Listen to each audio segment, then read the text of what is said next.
अस्सलामुअलैकुम मोहतरम नाजरीन। अगर आपको हमारे चटपटे लतीफ़े पसंद आएँ तो प्लीज़ हमारे चैनल को सब्सक्राइब और वीडियो को लाइक लाजमी कर दिया करें। उन चटपटे समझ के खा ना जायो। एक पठान ने छोटे कद वाली लड़की से शादी कर ली। लोगों ने पूछा, खान साहिब इतने छोटे कद की लड़की से शादी क्यों की? पठान बोला, मेरा दादा कहता था मुसीबत जितनी छोटी हो उतना ही अच्छा होता है। एक प्रोफेसर साहिब शादीशुदा जिंदगी पर तकरीर कर रहे थे। प्रोफेसर ने सवाल किया, कौन चाहता है कि उसकी बीवी चालाक हो जाए? सब बैठे रहे, सिर्फ एक आदमी खड़ा हुआ। प्रोफेसर ने सवाल किया, आप चाहते हैं कि आपकी बीवी चालाक हो जाए? आदमी मायूसी से बोला, चालाक? मैं समझा हलाक हो जाए। Oh my God.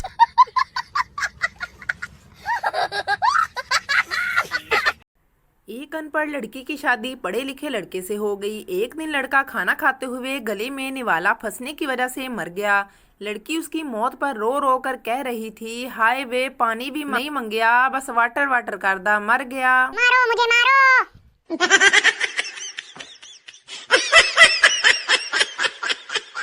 हवाई जहाज के एक हादसे में कोई भी शख्स जिंदा ना बचा। माहिरीन जाए हादसा पर पहुंचे तो हर चीज तबाह हो चुकी थी।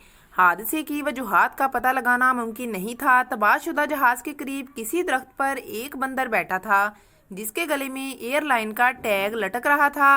पता चला कि ये बंदर भी तबाह होने वाले जहाज का मुसाफिर था। उसे पकड़ लिया गया।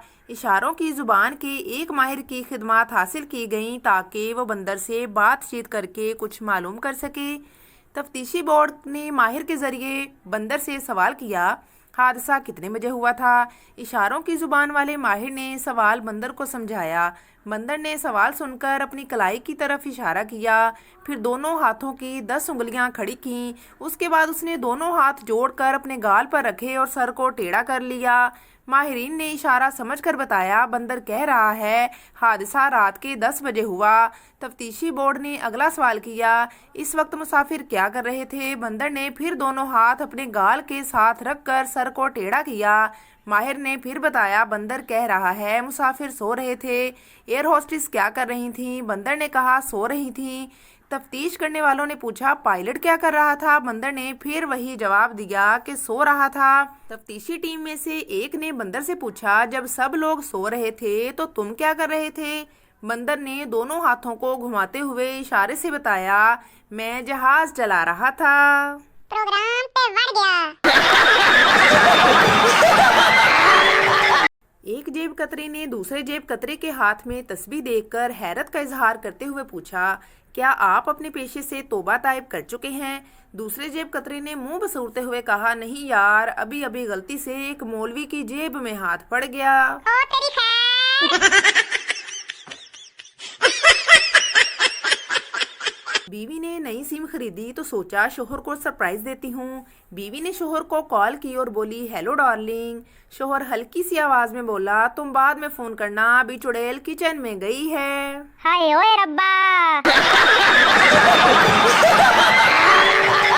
एक आदमी ने घर का दरवाजा उखाड़ा और कंधे पर रखकर बाजार ले गया। एक आदमी ने पूछा, सरदार जी क्या दरवाजा बेचना है? सरदार, नहीं, ताला खुलवाना है, चाबी गुम हो गई है। हंसो मत, फिल्म अभी बाकी है।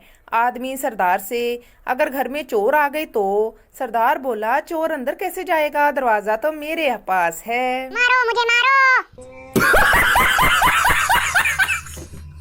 एक आदमी की अपनी बीवी से लड़ाई हो गई। तू मैं इतनी बड़ी कि आदमी ने हाथ जोड़कर कहा, बस कर मेरी माँ, बस कर। अब बीवी को माँ कह दिया तो मजहबी मामला आ गया। दोनों अपने गुरुजी के पास गए तो गुरुजी ने बड़ी किताबें फरोल कर उनको बताया कि अब तुम दोनों को 40 दिन तक 400 लोगों को खाना खिलाना पड़ेगा। बस फिर बहुत खर्चा हुआ। आदमी ने घर की एक एक चीज बेचकर 40 दिन का 400 लोगों को खाना पूरा करवाया। 41वें दिन दोनों मियाँ बीवी खाली घर में इकलौती चारपाई पर बैठे एक दूसरे का मुंह देख रहे थे। बीवी बोली, ये सब तुम्हारी वजह से हुआ है। आदमी ने गुस्से से बीवी को देखा और बोला, फिर छेड़नी पई अपने प्यो नू। उसके बाद खामोशी। ले फिर।